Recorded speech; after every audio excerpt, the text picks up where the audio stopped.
There's so many of you, holy cow.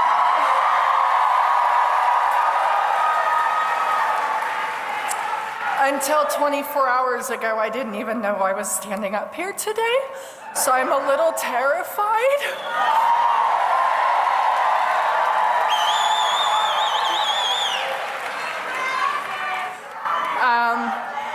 So I'm a single mother of special needs triplets that have complex medical needs, and I just feel fear and anger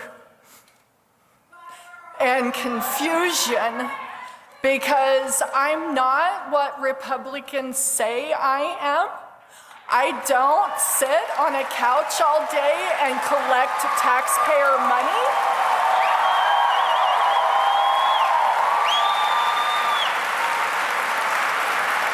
I homeschool all three of my children. I'm also a parent CNA, so I provide their medical care. I also do an average of 3 medical appointments every single week for all 3 of their care.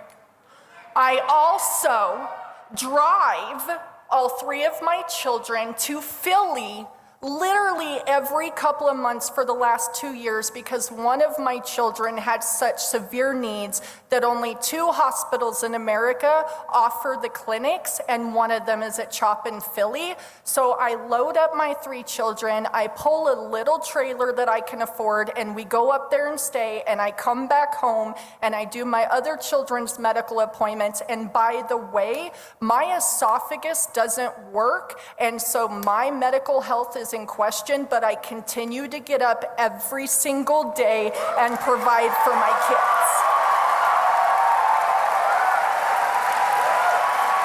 And until 5 years ago, my children weren't on waivers, they weren't on Medicaid programs.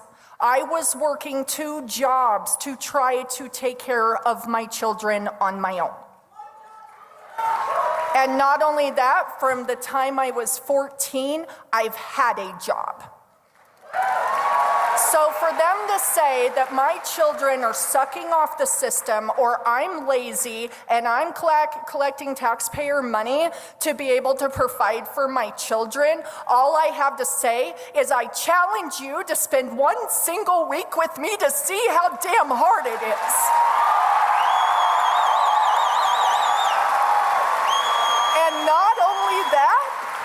Not only that, but somebody who had no power until somebody gave him power thinks he gets to make a decision of what happens to my children's future with the strike of a pen. And so I have to stand up here today, never public speaking in my entire life, never doing anything like this, because I feel if I don't, in a year, my children are going to die because they don't get the medical care that they need because the public insurance companies sure as hell ain't gonna pay for it. So why is my blood, sweat, and tears and doing what Republicans say I'm supposed to do as a parent not good enough? And why am I having to stand here and tell you, how dare you make a decision on what my children's future is going to look like when they're my children?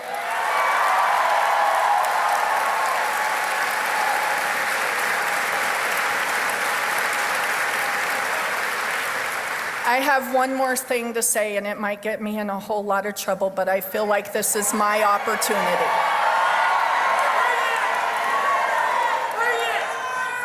Mr. Trump, I'm a pissed off mama bear. I do have a voice. I'm coming, and the people are coming with me.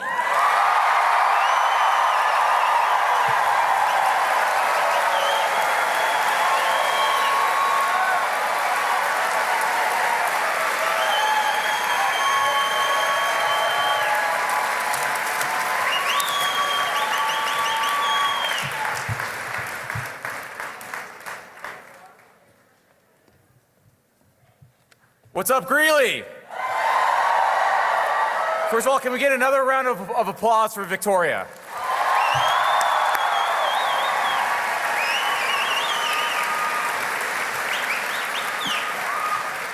My name is David Seligman.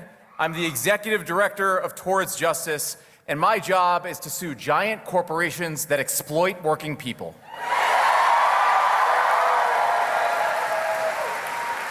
And here's what I've learned. Corporations have rigged the system to avoid being accountable to us. They have sought to rig the system to ensure that the power of their wealth isn't accountable to the power of our numbers. Right now, the richest man on the planet is illegally dismantling our government to serve his profits.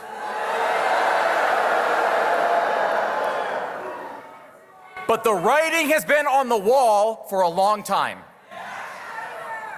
A couple of years ago, a client came into our offices. She delivered packages for Amazon, 100 or more a day. A coworker told her there's no way to stay on task, no way to meet the company's quotas unless you skip breaks and pee in bottles. She asked how she was supposed to do that as a woman. And the response, make sure you do it in the back of the truck where Amazon's cameras can't see you. My clients shouldn't be peeing in bottles for the profits of the second wealthiest man in the world, Jeff Bezos. My clients right here in Greeley, meatpacking workers, shouldn't have to live with disfigured hands because of the company's brutal line speeds. My clients across Colorado shouldn't have to pay $100 a month, $200 a month in illegal and hidden junk fees to the richest corporate landlord in the country.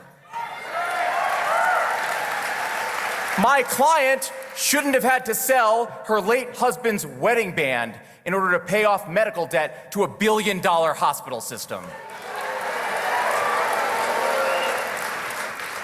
And my client shouldn't hear that the next time he asks for a paycheck, he'll get a bullet in the head and a call to ICE. None of this should be happening. Not in the wealthiest country in the history of the world. Not a couple of hours from Aspen, where 100 billionaires own homes. But billionaires have rigged the system to avoid being accountable to us. Amazon says that it doesn't even employ my clients, that they work for third-party middlemen so that when they unionize, Amazon can cut the contract. Corporations pack our terms and conditions, the fine print, with clauses that say we can't hold them accountable in court even when they steal from us, even when they break the law. And they pump money into our politics to try to avoid being accountable to us, even at the ballot box. Donald Trump just named one of Amazon's top union-busting lawyers as the top lawyer for his labor board. Is that what Jeff Bezos' $1 million inauguration gift buys? $1 million that he earned on the backs of my clients peeing in bottles? None of this should be happening, but we can't give up. And it starts right here in Colorado.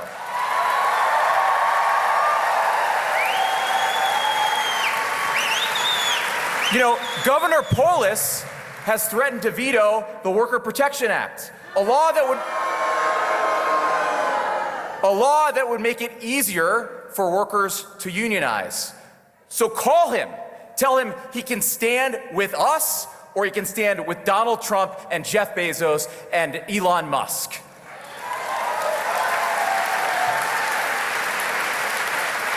And it's not just that. We don't need the same old poll-tested, stale talking points. We need leaders with the courage and the vision to hold corporate power accountable.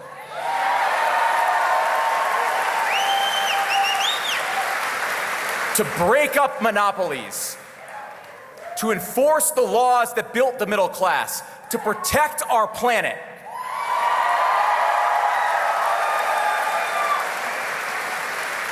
And to crack down on the oligarchs that have seized our country and stolen the American dream from us.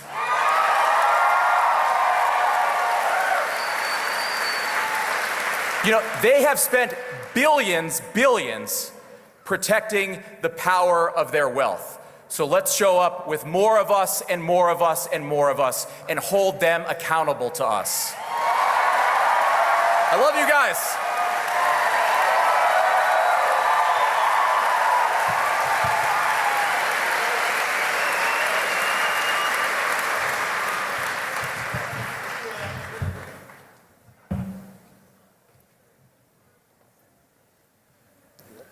Introducing AOC.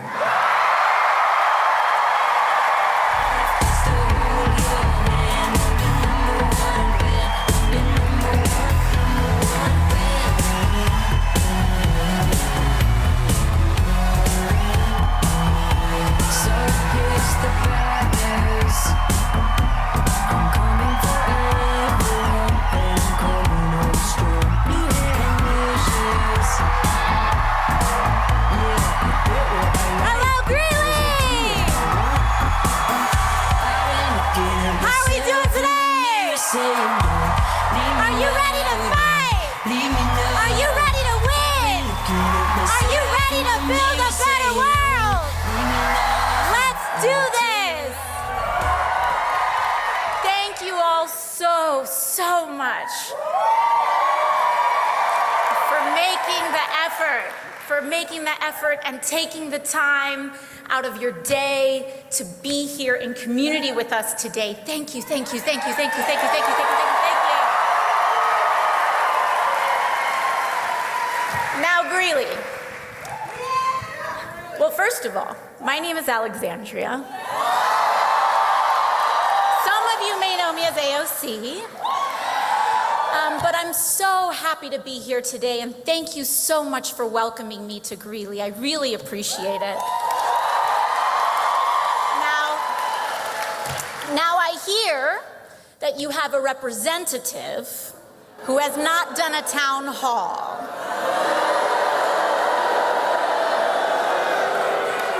You know, I will say, usually your first 3 months on a new job, you are on your best behavior and working your hardest and doing your best. I don't know if anyone's had like a probationary period at a job before. Could you imagine if we had those for members of Congress? Anyways, all of that is to say, if this is the best that you all are getting, I think you deserve better. I think you deserve better. Now my home is a ways from here, but in truth, I think the distance between us is a lot shorter than we think, and even that we're told.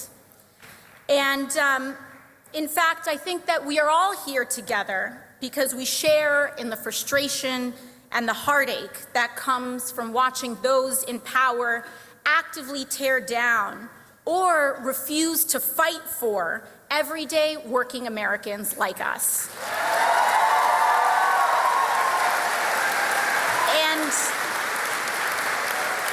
And I really get it. I was born in a working class family. My mom cleaned houses. My dad worked really hard to try to start a small business in order to do their best to give a better future to my brother and I. And you know, they worked really hard, and for a minute, it looked like our American dream was within grasp. We grew up and we really struggled, but my parents worked so hard, and it really started to feel like things were starting to work out. I worked really hard. I was able to get into college, and suddenly my dad was diagnosed with a really rare cancer out of nowhere. And by the time I was 18 years old, he had passed away. And I think this is an experience, while it is really difficult, I think a lot of us have had experiences like these, where we work so hard and we are one event away from feeling like the whole rug got pulled out from under us.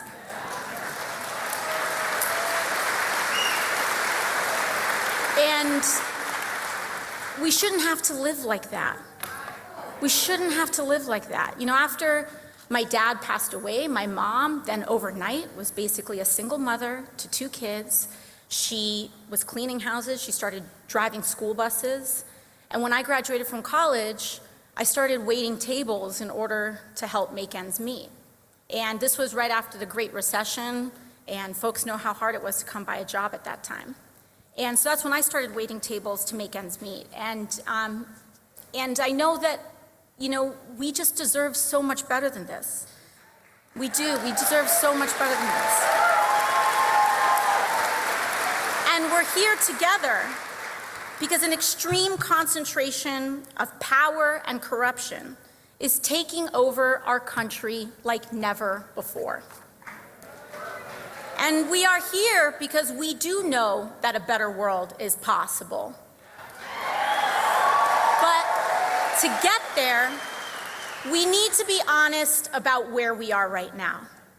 We are witnessing an oligarchy in America.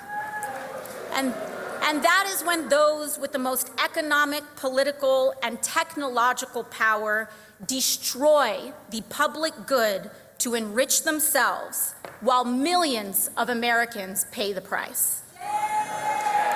And our political system is ill-prepared for this abuse of power. In fact, much of our political system enables it, starting with the role of money in politics. But I'm here to remind you, Greeley, that we are not powerless in this moment. People are starting to put the pieces together. And, you know, I do think that, people are starting to put the pieces together. And in fact, ironically, most of the divisive forces in our country are actually bringing more of us together than ever before. And that's important. Because the same billionaires are taking a wrecking ball to our country, and they derive their power from dividing working people apart. They specialize in getting us to turn on one another. And they get us to turn on one another along lines of left and right, race and gender, creed and culture. They will throw out every label and judgment and cultural debate in the book to keep us distracted. Because the last thing they want us to realize is that the division that is actually hurting our country the most is how endless greed is costing the lives of everyone else.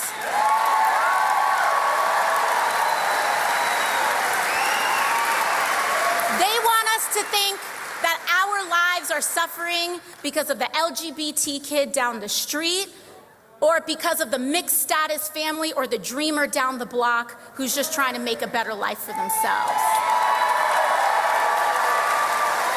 But we're smarter than that, Greeley.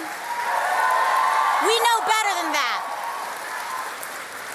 And I understand that this kind of disdain that the wealthiest people in this country have for the working class doesn't just come from them not being raised right. It's shorthand for the right wing's entire political agenda and a certain ugly kind of politics.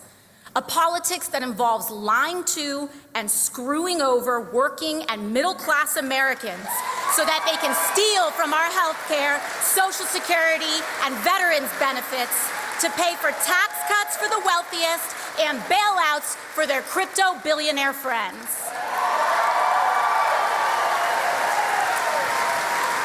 And you know, Greeley, there's a word for this kind of thing: corruption. And I know how seeing all of this stack up, from how overwhelming and selfish all of this is, from seeing the notifications on our phone popping up, Monday, the Department of Education being rolled back, Tuesday, trying to end birthright citizenship. I get how all of it can make us feel despair. And I get how even it can make the best of us feel like giving up and giving in. And trust me, that is by design. That is by design. When the system is stacked against you, it's hard to feel like anything you do matters. It's hard to feel like we matter in this democracy. And it is easy to give in to despair. And I can tell you that for a while there, when I was working double shifts, tired to the bone, I did try to give up. I tried to stop caring. I tried to just keep my head down and work my shifts and accept that this is just it and this is how things are. But that is no way to live. It's no way to live. And what I do know is that we do not have to live like this. In fact, we cannot live like this anymore.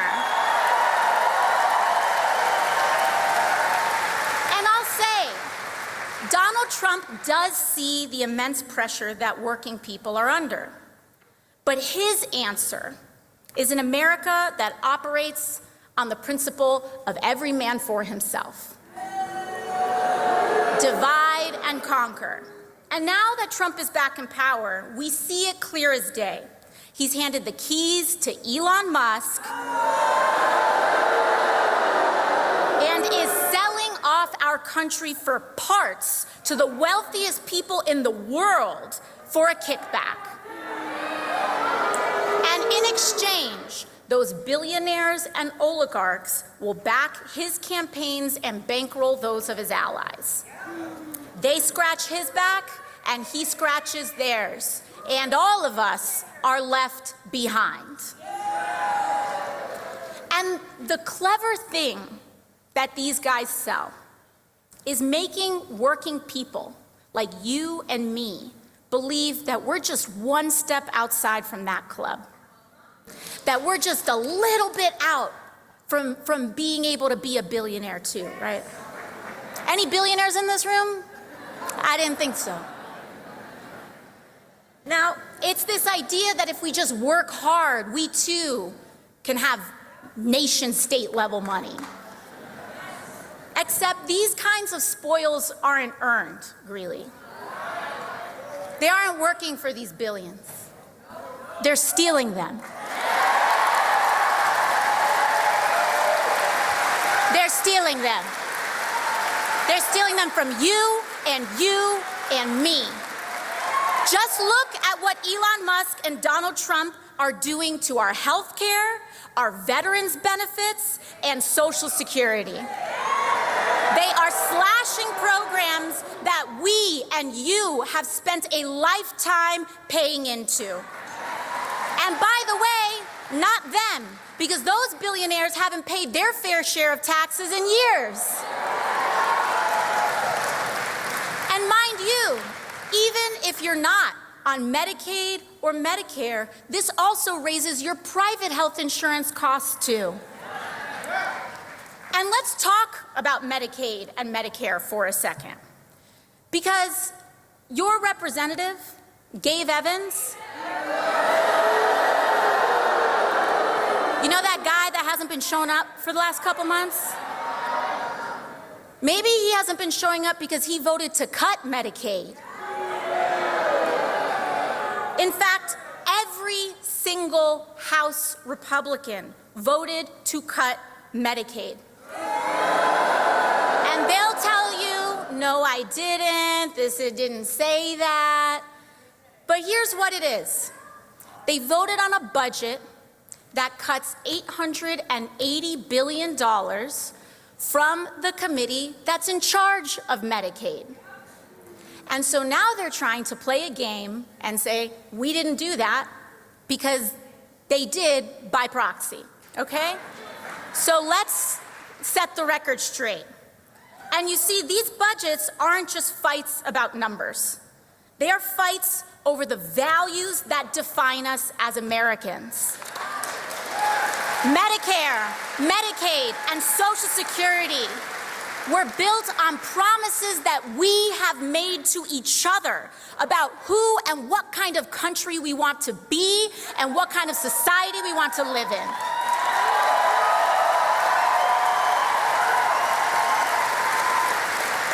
Healthcare and Medicare and Medicaid and Social Security, these are not promises from politicians to people.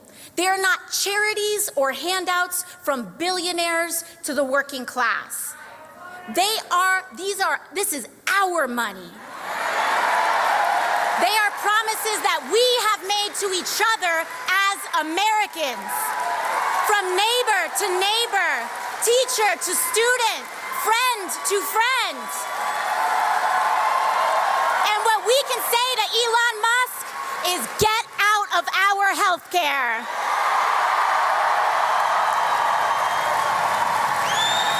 Because to me, Greeley, the strength of our country is not just measured by the height of our best days. It's measured by who we are and who is there for us on our worst. And that's why I'm here with you today. So let me share with you exactly what I mean. Because what these folks want to call radical and crazy, I think are just common sense.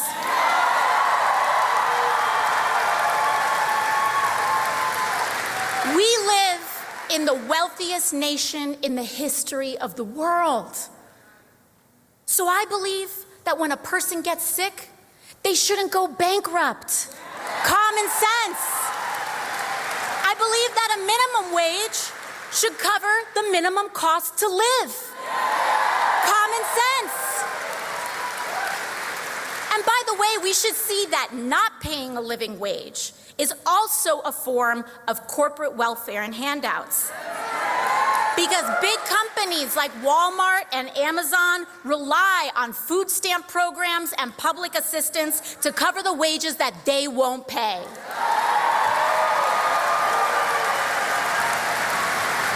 Greeley, here's another crazy radical idea for you. I believe that homes are not slot machines for investors and Wall Street. To extort working families out of every last dollar that we have. Home is sacred. And when your landlord doubles your rent overnight, or when housing prices skyrocket because Wall Street treats our housing market like a casino, your government and your public servants should fight to help you keep an affordable roof over your head. How's that for crazy? And I believe that our elected officials should take on abuses of corporate greed everywhere we find it. We must get big money out of politics. And Greeley, that's why I don't and never will take money from industry lobbyists or corporations.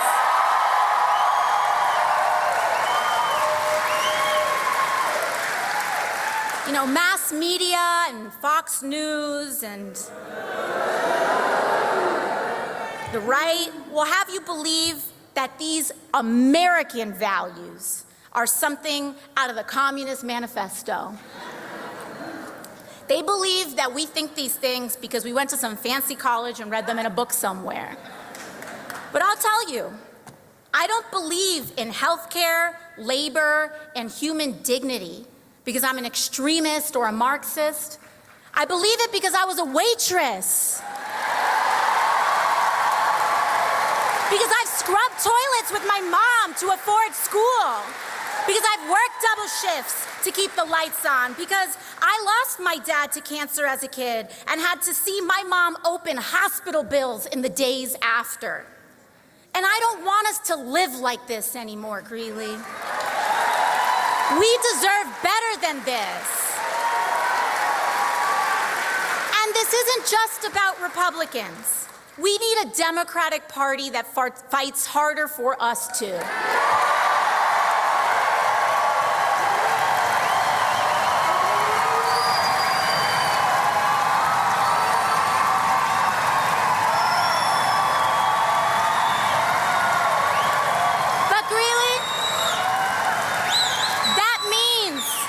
Communities choosing and voting for Democrats and elected officials who know how to stand for the working class. And I want to thank the entire state and each and every one of you for working so hard to make that happen. And I'll tell you, when people want to think that there's no hope out there, trust me that there are moments of bravery that are emerging. Last week, Republicans put on the floor a draconian, awful budget bill that cut billions from health care and from working people. In fact, one of the worst parts of what Republicans voted for, including Gabe Evans voted for last week, is cutting benefits for the PACT Act for veterans exposed to burn pits. Who does that? That's like cartoon villain stuff right there. And you know, but I will say, Colorado, that when other Democrats caved, your senators, Michael Bennet and John Hickenlooper, stood strong against the DC pressure and voted no. They said Colorado deserves better than this. Thank you for putting in that work. And in fact, all the Democrats in the state of Colorado in Congress who represent a congressional district in the state voted against that bill too. House, Senate, everybody.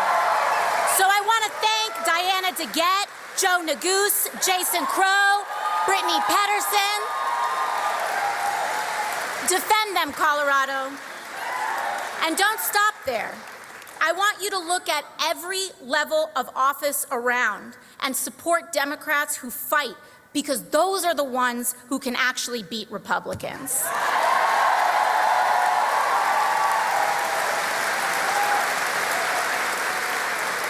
But our work isn't done here, because you know which Coloradans did vote to gut Medicaid and jack up health care costs? Gabe Evans and Lauren Boebert right next door.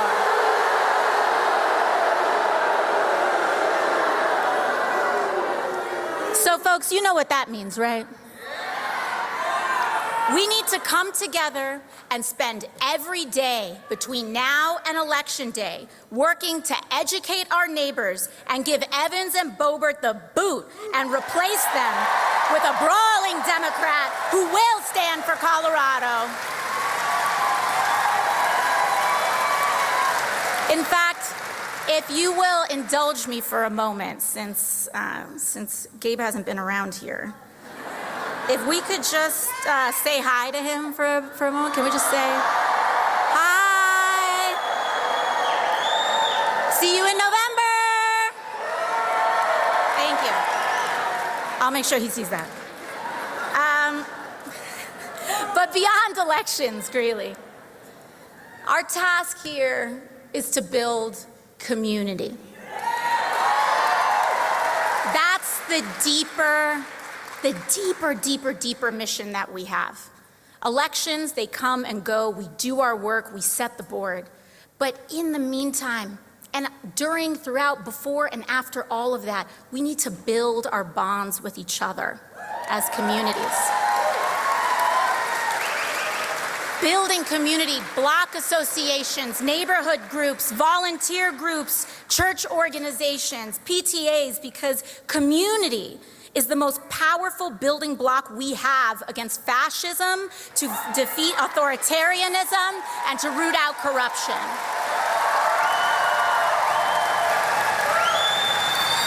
If you don't know your neighbor, it's easier to turn on them. That's why they want to keep us separated, alone, and apart. scrolling on our phones, thinking that the person next to us is some kind of enemy. But they're not. So I'll end where I began. We might all come from different places, but we share a lot of the same experiences. So to all of those who came here today unsure of whether this is where you belong, I want to tell you that you do. You do.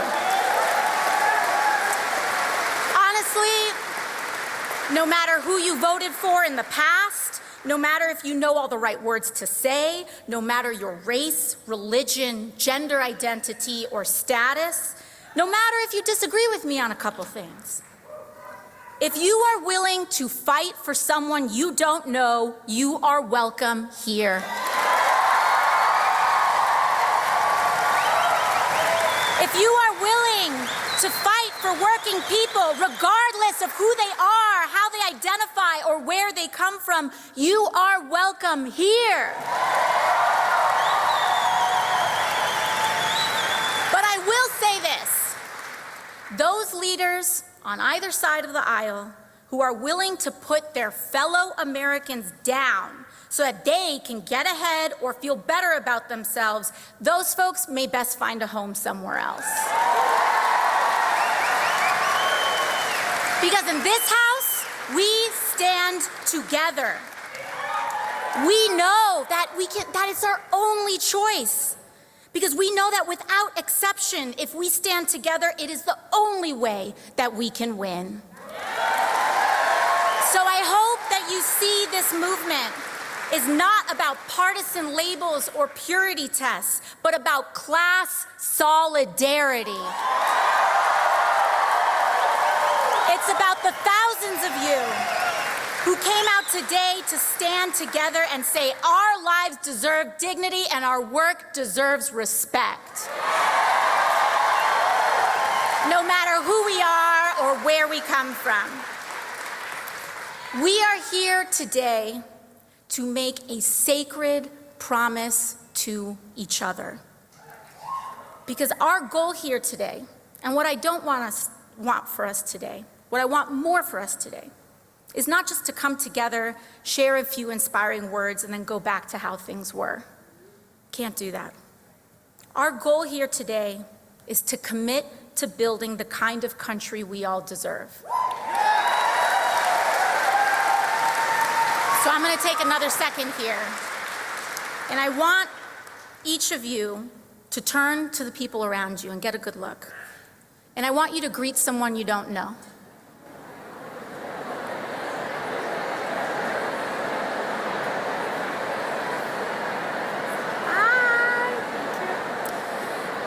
And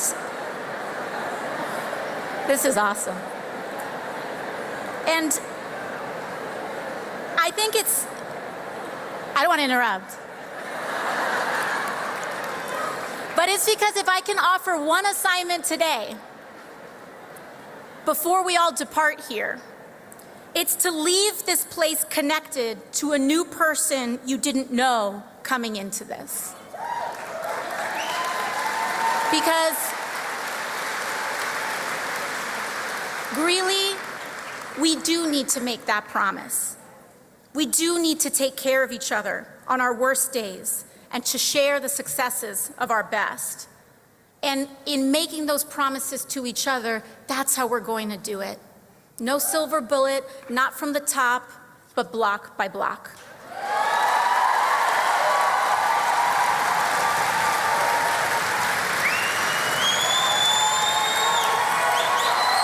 So thank you for having me. And it is my honor to introduce to you the senator, the man, the friend, the person who has helped bring all of us here together today, Senator Bernie Sanders.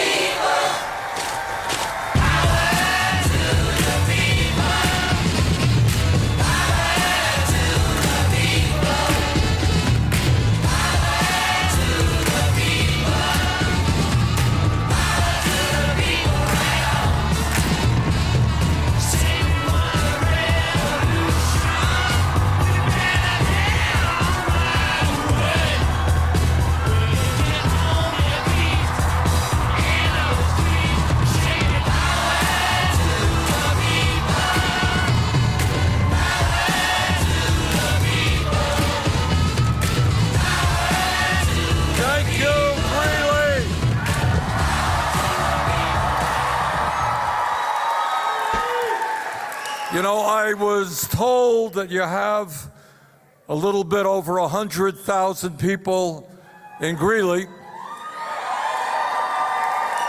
And between the 6,000 who are outside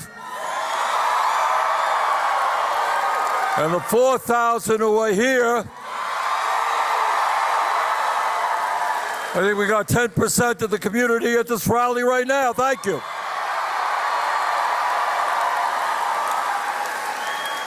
Now, I want to say a word about Alexandria.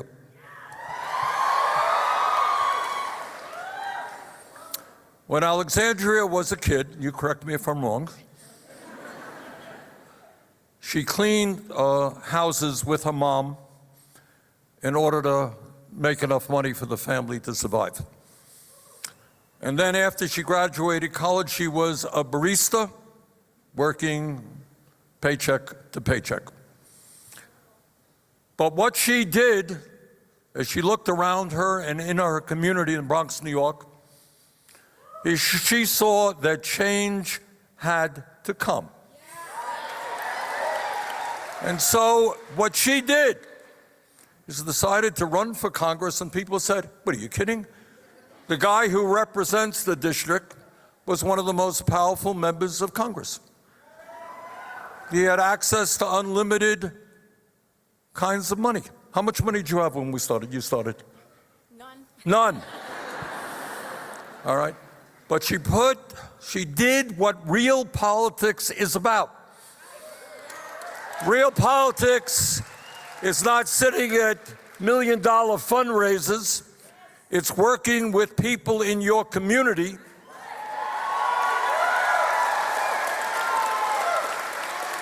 And she worked hard, and her friends worked hard, and she pulled off a major upset.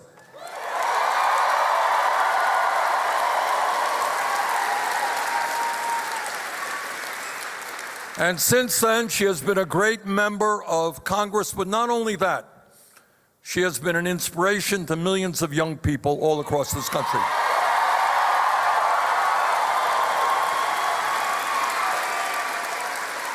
Now, the reason I say all of that is not just to praise Alexandria, and I love her, but is to tell you and the people of America that what Alexandria did, you can do.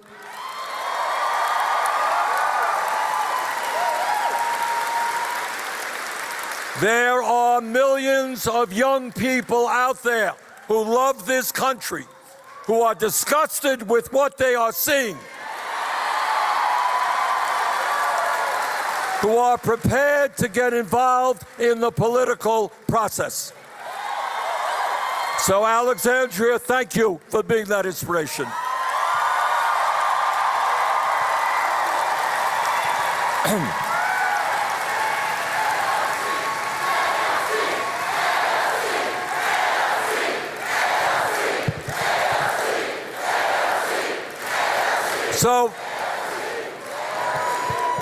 So why are Alexandria and I here today? Why will we be in Denver later this evening? Why were we in Tempe last night? Well, there was an unbelievable number of people coming out. Las Vegas earlier than that. And we'll be in Tucson tomorrow. Why are we doing that? And we're doing that because this country faces a set of enormous crises. And how we respond to this moment will impact not only our lives, but the lives of our kids, future generations, and in terms of climate change, will impact the future of this planet.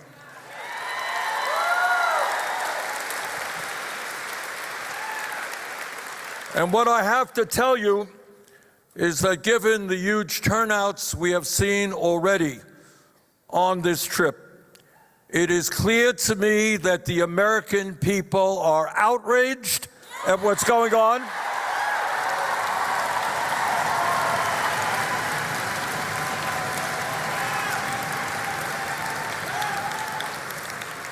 And the American people are saying loud and clear, we will not accept an oligarchic form of society.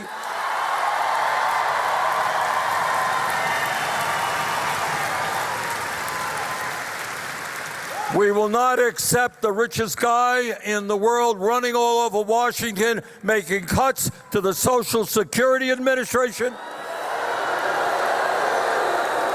cuts to the Veterans Administration, almost destroying the Department of Education, all so that they could give over $1 trillion in tax breaks to the wealthiest 1%. But it's not just oligarchy we've got to deal with. Under Trump, this country is moving very rapidly to an authoritarian form of society. Today, we have a president who is undermining our Constitution every single day, who is threatening freedom of speech and freedom of assembly. You know, I look back at the civics class that I took in the 6th grade a few years ago. And you probably took the same class. We studied American history. We studied the Constitution. And it's important to remember what we learned back then, and that is that the founding fathers of this country, way back in the 1790s, you know, they had fought a war against the all-powerful King of England and the British Empire. And they're thinking, how do we create a new country in which one person will never, ever have the kind of power that the King of England has? So with a lot of debate, and these were really smart guys, a lot of debate, they said, you know what we are going to do is create a government and a constitution which has a separation of powers. And that means we're going to have a executive branch and a president, a lot of power. We're going to have a Congress, a lot of power. We're going to have a judicial branch, a lot of power. And that is what they put together. And that is precisely what Donald Trump today is trying to undermine. First Amendment to the Constitution is the all-important freedom of speech.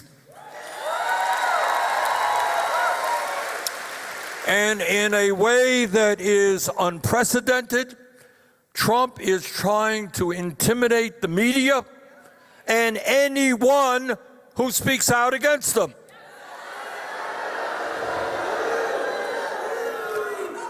He loves the media when they fawn all over him. But like other cowards, he can't stand to be criticized.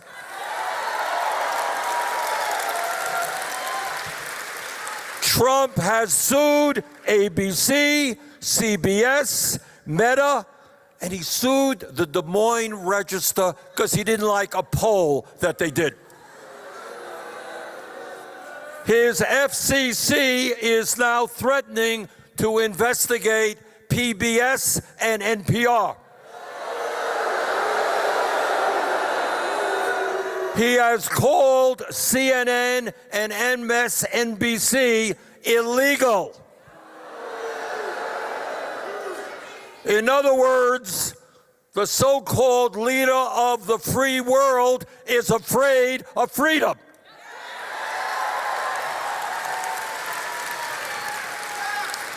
Well, Mr. President, if you are too cowardly and too vain to accept criticism, then get out of politics.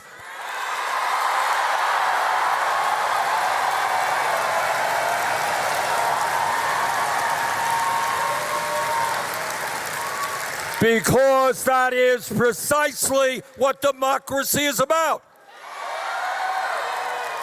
That's what the beauty of democracy is about. It's your ideas and my ideas, and we argue about them, and we vote on them.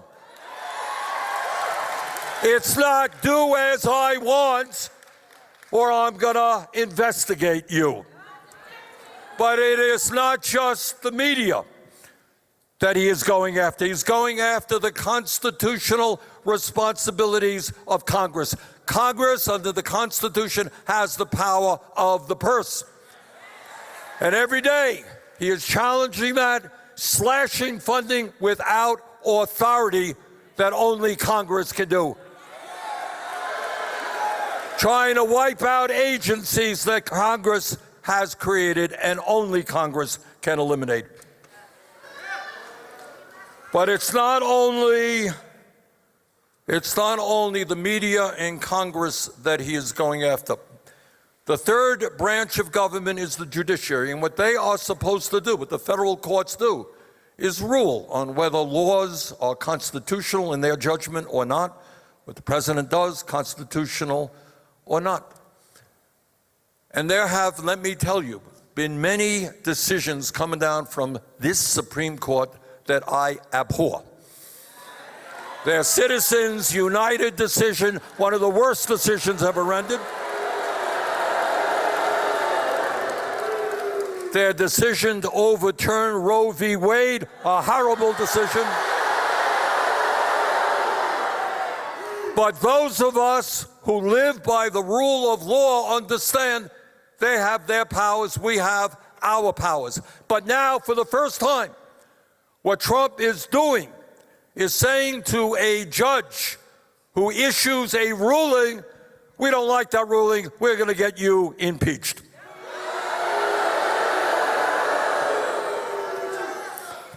President Trump, millions of Americans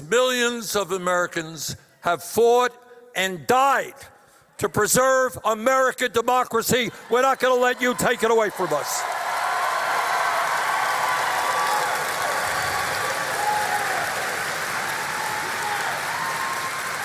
And we thank all of those veterans who put their lives on the line to defend democracy.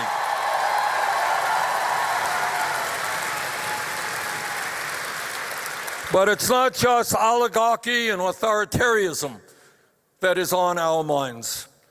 All over this country, people are standing up, and they're saying we will not accept a society of massive income and wealth inequalities, a society in which the very rich are getting much richer while millions of working families are struggling to put food on the table.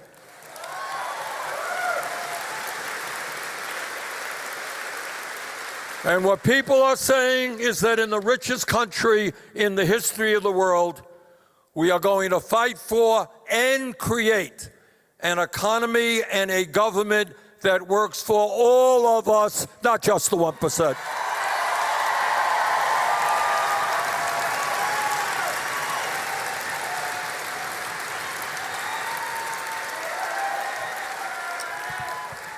All right, I'm going to do something radical now. You ready? All right. I'm going to tell you the truth. I know, pretty radical, but what the hell? Only go around once. And as I want to take a few minutes to describe to you what is really going on in this country. And it's something that you don't see much in the corporate media, and you certainly don't hear discussed in the halls of Congress. And that is, in America today, we have two separate Americas.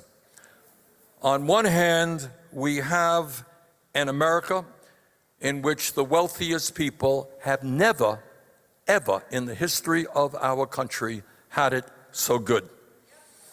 Today, we have more income and wealth inequality than we have ever had.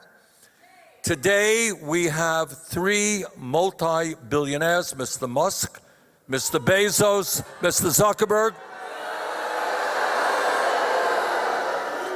These three combined These three combined own more wealth than the bottom half of American society, 170 million Americans. Now, we don't talk about it much for obvious reasons. But the idea that so few have so much and so many have so little is not what this country is supposed to be about.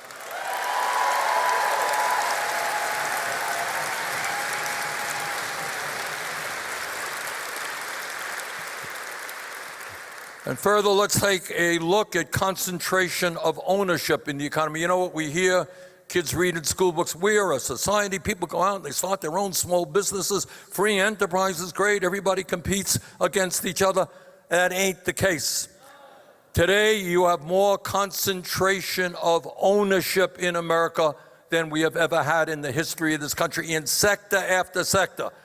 Whether it is agriculture, transportation, media, financial services, what you have is a small number of extraordinarily large corporations who charge us outrageous prices for the products that we have to buy. Now, let me mention just one example of concentration of ownership. Today, nobody talks about it. Today, you got three Wall Street firms, BlackRock, Vanguard, and State Street. You ever hear of these companies? Combined, these three investment firms are the majority stockholders in 95% of American corporations. And these guys, I want to tell you something because I bump into them in my line of work. They are not nice guys. I know on TV they come across, and in your community they make a donation to the hospital or the Boys and Girls Clubs or to the food shelf. They're just very nice, but they're not. You know, in America today, as I think all of you know, sadly and tragically, and we've got to deal with it, we have major epidemics dealing with addiction. I think we lost 100,000 Americans last year because of drug overdoses, serious problem in my state. We have people addicted to alcohol, serious problems with alcoholism. We have people who are addicted to tobacco. My father smoked 2 packs of cigarettes a day and he died before he was 60. People addicted to food. But I will tell you this, in the midst of all of these addictions, the worst and most dangerous addiction we have is the greed of the oligarchs.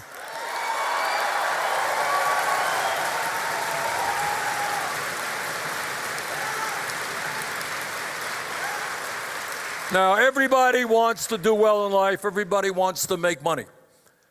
But you would think that if you had a few $1 billion or 10 or $20 billion, you would not feel obliged to step on the backs of poor people to become even richer.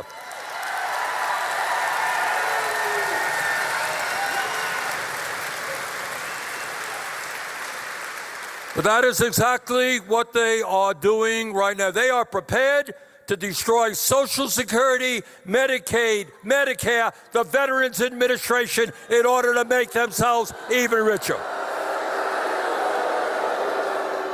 And these guys have no sense of what goes on in the real world. They live in another planet. They own mansions all over the world. They go on vacations to their own private islands. When they want to go someplace, they don't go into the car. They go into the planes or the helicopters that they own. Send their kids to the best private schools and colleges. That is their world. Let me tell you about another world. The other America that we don't talk about. And that is today in the richest country in the history of the world, 60% of our people are living paycheck to paycheck. You all know what paycheck to paycheck is? Some of you live in paycheck to paycheck. I grew up in a family, lived paycheck to paycheck. Know a little bit about that. And what that means is people today are wondering How are they going to pay their rent if their landlord raises the rent by 20%? How are they going to pay $20,000 a year for childcare when they're only making $50,000 a year? People want to buy decent, good quality food for their kids. Walk into a grocery store, can't afford that food because the prices of food are sky high. People get sick, their kids get sick.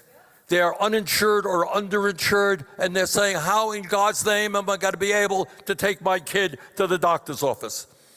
At the end of the month, people have thousands of dollars in credit card debt, paying 20, 30% interest rates. How the hell do I pay those rates? And what happens if my car breaks down? Something as simple as that happens every day. And I go to the car shop and the guy says $1,000. Get it fixed. I don't have the $1,000. What do I do? What do I do if I can't get my car and I can't get to work? And if I can't get to work, I get fired. And if I get fired, how do I take care of my family? You know why the American people are angry? And they are angry all over this country. They are angry because, believe it or not, despite a huge increase in worker productivity over the last 52 years, if you could believe it, real inflation accounted for wages today are lower than they were 52 years ago. Meanwhile, there has been a $75 trillion transfer of wealth from the bottom 90% to the top 1%. That is what a rigged economy is about, and that is what we are going to change.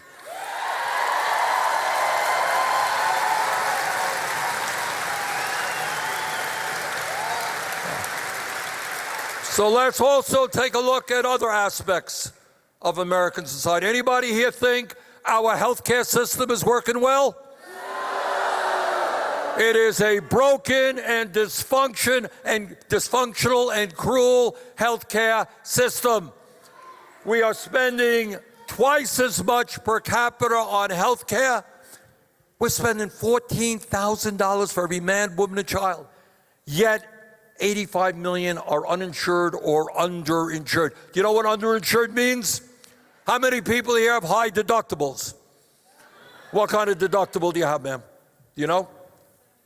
$7,500. What do you got? How much? $20,000. Deductible, what do you got? $9,000, $8,000, $7,000. All right, what does all of that mean? It means that even though you have insurance, when you get sick, you still can't afford to go to the doctor. How insane is that? And you know what the result is? We don't talk about it much. 60,000 Americans die each year because they don't get to a doctor on time because they're uninsured or they're underinsured. And I want to deal with another issue. You'll excuse me for being professorial here and a little bit boring.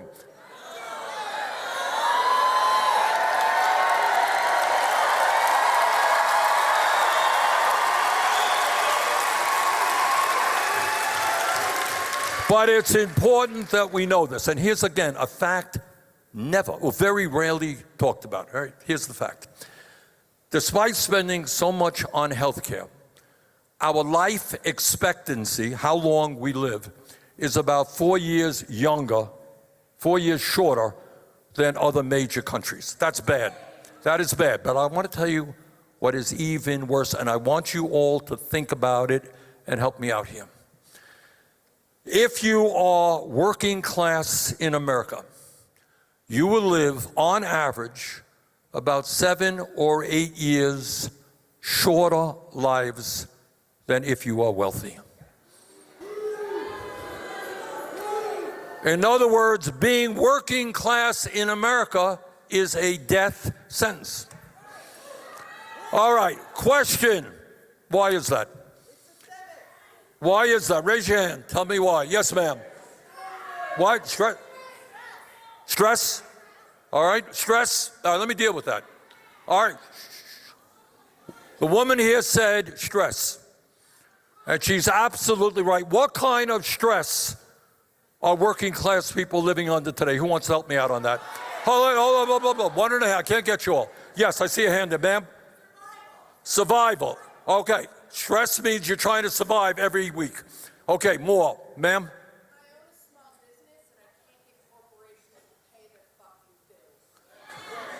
I own a small business and I can't get corporations to pay their bills. Yes, ma'am. Financial stress. Yes, ma'am. Taxes. Tuition. Yup, way back there, ma'am. What? Safety. Okay, yes. What? Dental. Dental work. Thank you for raising that issue. Anybody have a problem with the cost of dental care in America? Bloody right. All right, other issues. Yeah, I see a hand. Young man back there. Yeah. Workplace safety. Okay. Yes, ma'am. Mental health. All right, look, we can spend 2 hours going on here. All right, but here is the bottom line. When you are struggling paycheck to paycheck, you are worried about how you survive every single week. And doctors call this almost the physiology of poverty. That stress that you live with 24 hours a day eats away at your body and your mental health. And that is the major reason why working class people are dying 7 years earlier than the rich. It is a shame, but it's more than a shame. It is unacceptable.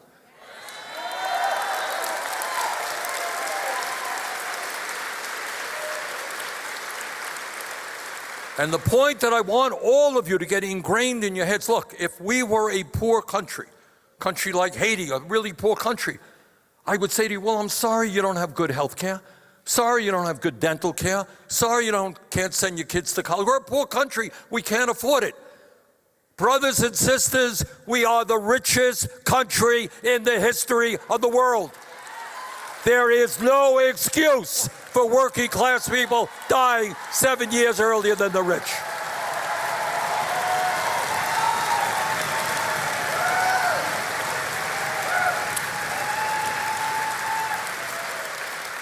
There is no excuse that 1 out of 4 Americans cannot afford to fill the prescriptions that their doctors write for prescription drugs. There is no excuse that in the richest country on earth, 800,000 Americans are homeless and 20 million people, including people in this room, paying 40, 50% of your incomes for housing.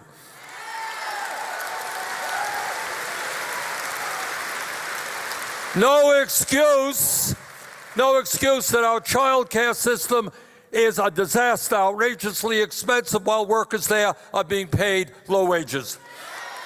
No excuse that our public schools are struggling, trying to get teachers. No teacher in America should make less than $60,000 a year.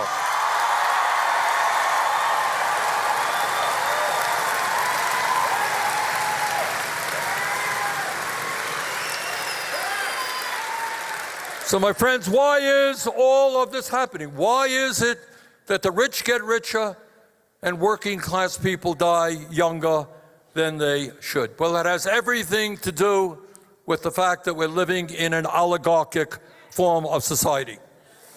You know, I've been talking about that for a few years. But I think the rest of the world is catching on to what I was talking about.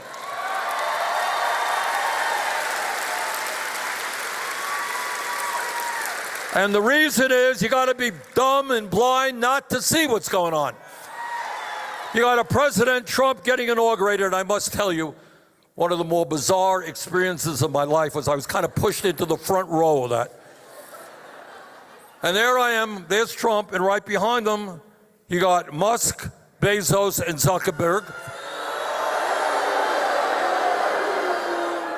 Three wealthiest guys in the country. And then behind them, you got 13 other billionaires who Trump nominated to head up various government agencies. You know, Abraham Lincoln talked about a government of the people, by the people, for the people. Well, Trump has a government of the billionaires, by the billionaires, and for the billionaires. And what these guys are busy doing right now is going after Medicaid, going after Social Security, going after nutrition. Rich want to get richer, and they don't care who they step on. Now, it is imperative that we fight Trump every step of the way. And by the way, it is not just on domestic issues. This country has a 250-year history, and never before have we had a president ally himself with a terrible dictator like Vladimir Putin.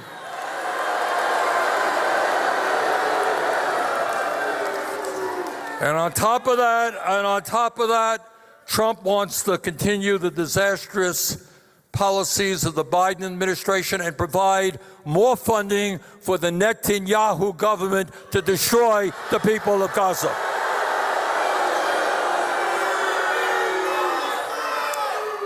All right. Our job, though, is not just to play defensive.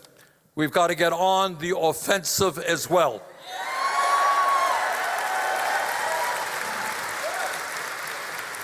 And that means having a vision of where we, as the wealthiest nation on earth, the longest standing democracy on the planet, where do we want to go? What kind of nation do we want to become? And for a start, the profound issue that must be dealt with is we must end this corrupt campaign finance system.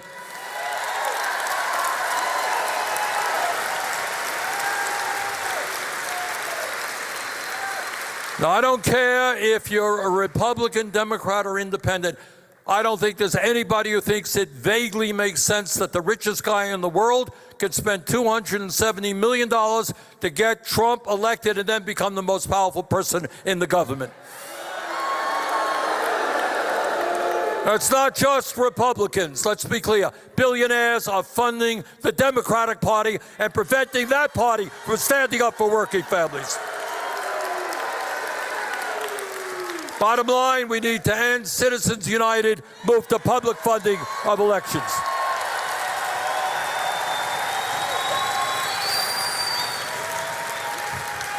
Trump wants to give massive tax breaks to billionaires. Our view, it's time that the billionaires started paying their fair share of taxes.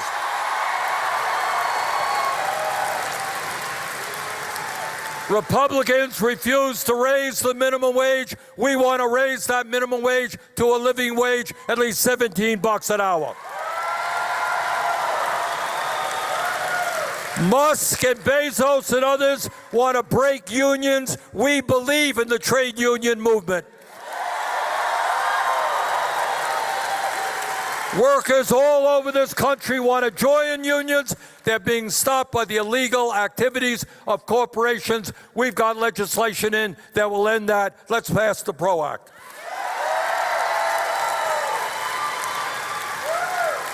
Trump and his friends want to cut Social Security. We're going to expand Social Security by lifting the cap.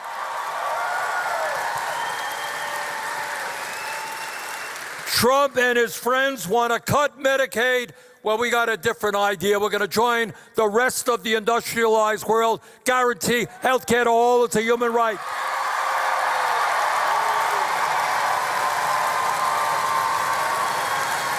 We're going to fight and pass Medicare for all, single payer. In a competitive global economy, we need the best educated workforce in the world. Young people should not go broke or in debt because they want to go to college or a trade school. We desperately need doctors and nurses and teachers and carpenters and sheet metal workers and construction workers. We need to make sure our people get educated without going into debt. We need to make our public colleges, universities, and community colleges tuition free.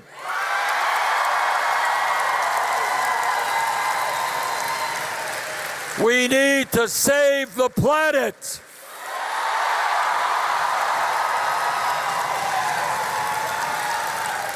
And create millions of good-paying jobs by transforming our energy system. All right, we need an EMT, please. All right, we got a medical issue. Medical issue.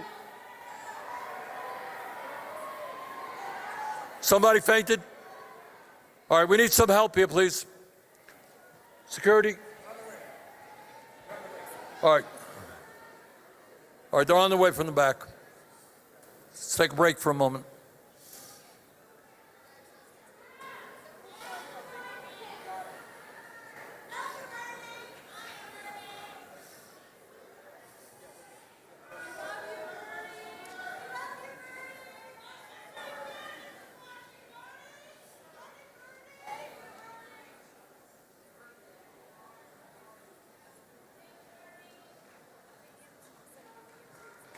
What?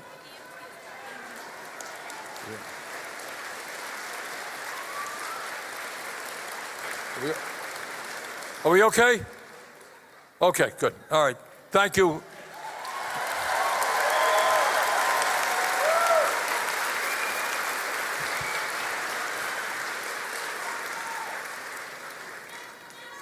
You know, Trump and his friends talk about freedom. Well, in a free society, we must absolutely guarantee that it is the women of America who control their own bodies, not the government.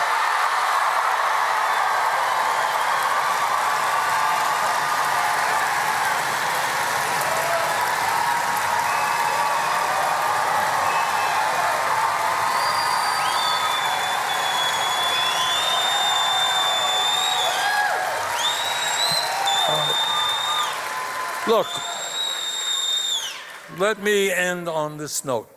And the note is that this is a very difficult time in the history of our country. It's not the first difficult time that we've had. Remember, we've gone through a civil war, we've gone through slavery, we've gone through workers trying to form unions and getting beaten up and killed, we've gone through a depression, we've gone through 1941 being attacked and not knowing how to respond.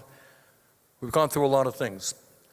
But this is what I believe, the essence of, I think, what we are about. And that is, if we stand together, if we care about each other, if you care about my family and I care about your family,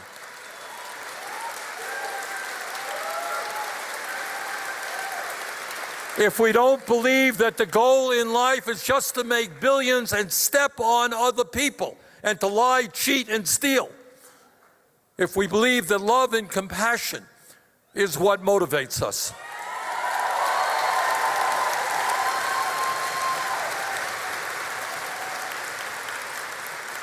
now, if there are some Republicans here, Republicans watching and on the live stream, Republicans did not vote for Donald Trump in order to give tax breaks to billionaires and cut Social Security. Believe me, they didn't.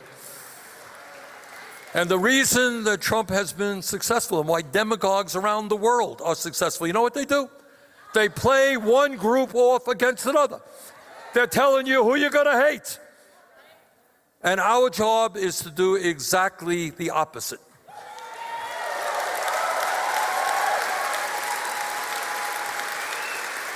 The right wing wants to divide us up based on the color of our skin, or where we were born, or our religion, or our sexual orientation. And our job is to come together.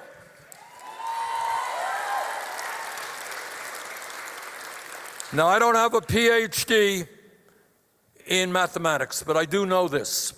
that 99% is a hell of a lot larger number than 1%.